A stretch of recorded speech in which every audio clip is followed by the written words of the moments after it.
I posted a video on my favorite snow plowing tool, which is the broom. And I mentioned that it does have some capacity issues where when you have like more than 3 to 4 inches of snow, it's probably best to have the snow thrower out. We're going to take this, the broom off the mower and switch it over and put this blower on it. I'll just show this. I'll try to do this without cutting it so you can see how hard this is to do. That's one of the biggest beefs I have with the 1585 is it's a challenge to switch attachments. To remove the attachments on the 1585 and any of these front mount John Deeres, there's two receivers that they plug into, and there's 2 pins for each, or 1 pin on each side. So I'll pull these out, and then for some of the attachments, there's the hydraulic system that there's 4 connections here in the front, so you can have two-way cylinders that you can control from in the cab with 2 different levers. Most of the attachments only have 1 axis of motion. So on this broom, the hydraulic ram here just tilts the broom back and forth. So these are quick couplers, so come on and off pretty easy. One thing to remember when you're doing this is get everything cleaned off. So the broom does kick up a lot of dust, so there's a lot of dirt that gets around here, so you just have to watch out for that. And the broom is probably the easiest thing to take on and off.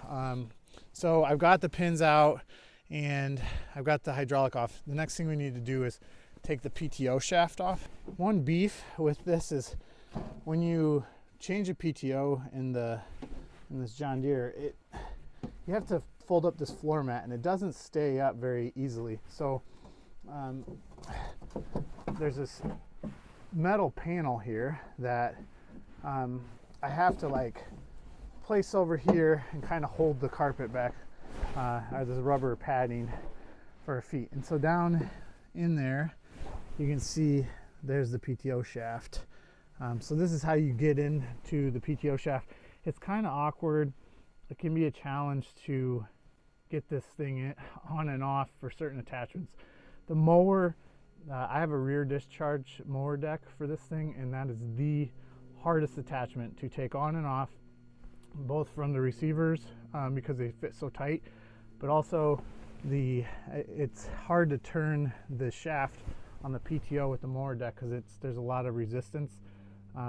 So to try to line up your PTO splines can be a chore and be hard to get on. But this one's easy. You just push this little washer thing here and it slides off, and so you just put that down through and we're ready to just pull this off.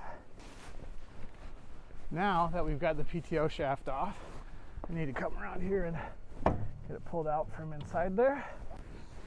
The broom should just pull off, and there we go. So not that hard. Now let's go over here, take a look at the thrower. It has square tubes instead of the round tubes on the broom, and square tubes are much harder to get in accurately. So this is going to be a little bit more challenging, but let's get everything set up here. And I'm going to back up and get the mower over here so I can get this thing hooked up and you can see how it goes.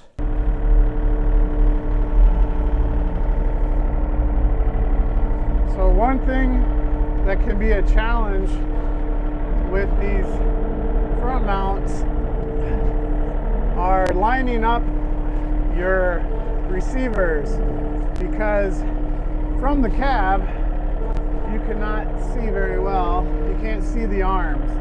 I think that's one thing that John Deere could have done better with these is allow you to see the receivers from the cab.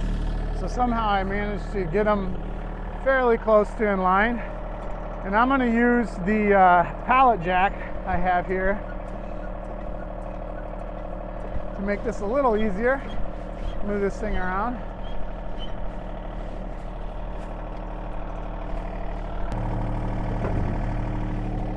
Okay, got one of them started.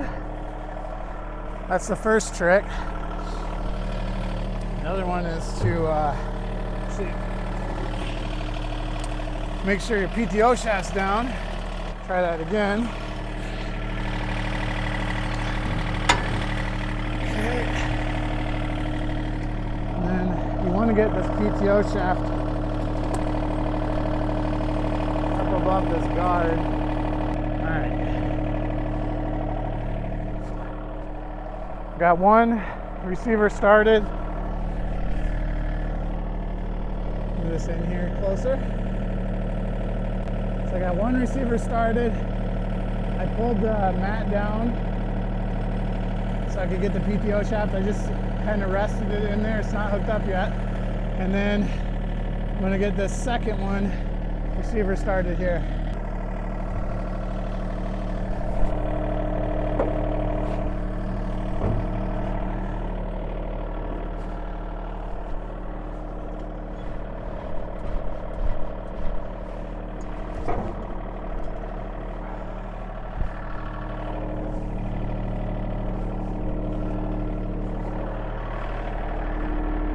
Sometimes you have to play around with these receivers to release the hydraulic tension so you can push them down, make them nice and parallel here with the ground. So you have to release that hydraulic pressure in the cab. All right.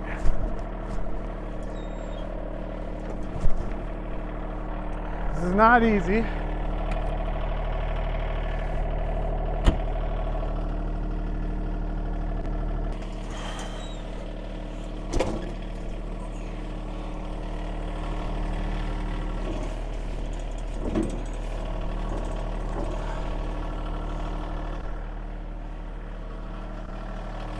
Kind of work each side a little bit. Man, I'll tell you though, there we go. All right, so we are locked in now. We don't have the pins in, but I was able to push it all the way in there. And I will say this is the first time I've used the pallet jack to do this.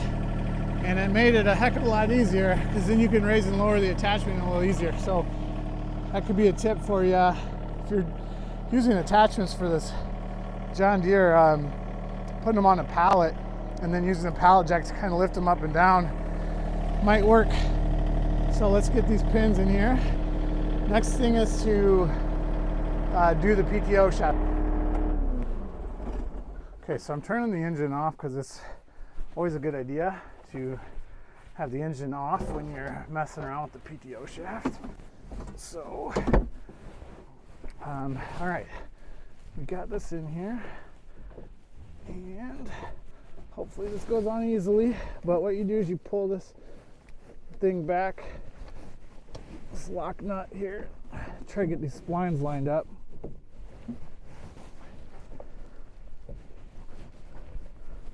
Oh, and then it clicks. And it's on there. Whew, and that actually went easier than it normally does. So sometimes it can be a bear to get everything lined up and locked up. Just get the pins in. All right, so we just have these cotter pins. And let me get the right one here.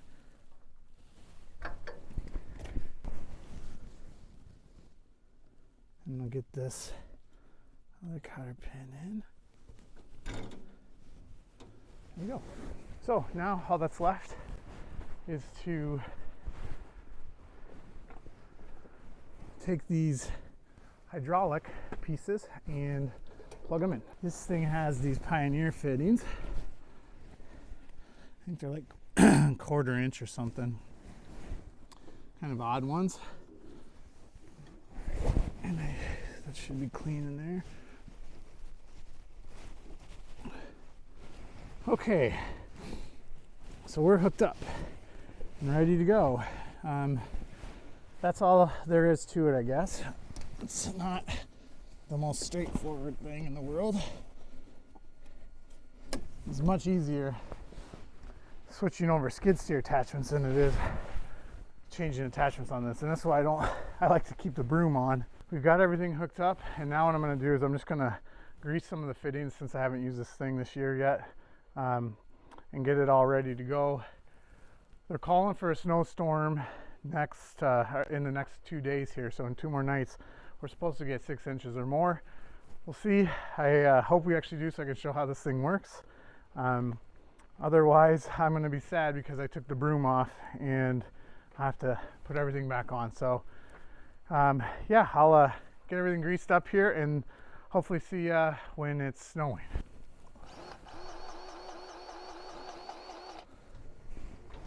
Okay, now we've got another one on this side.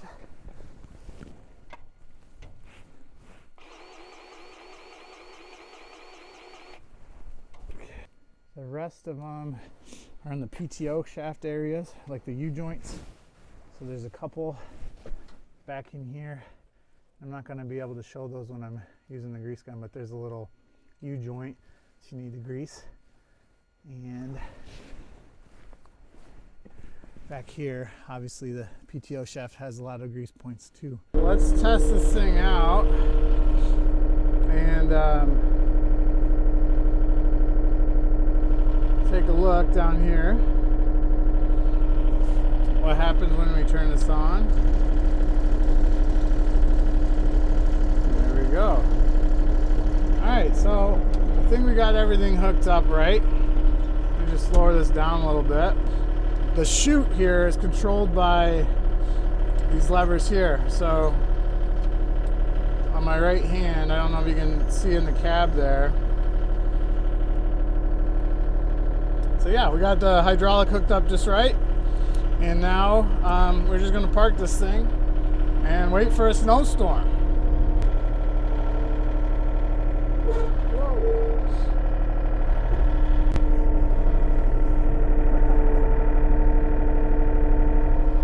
Well, I guess it would help to have my pallet jack off of here.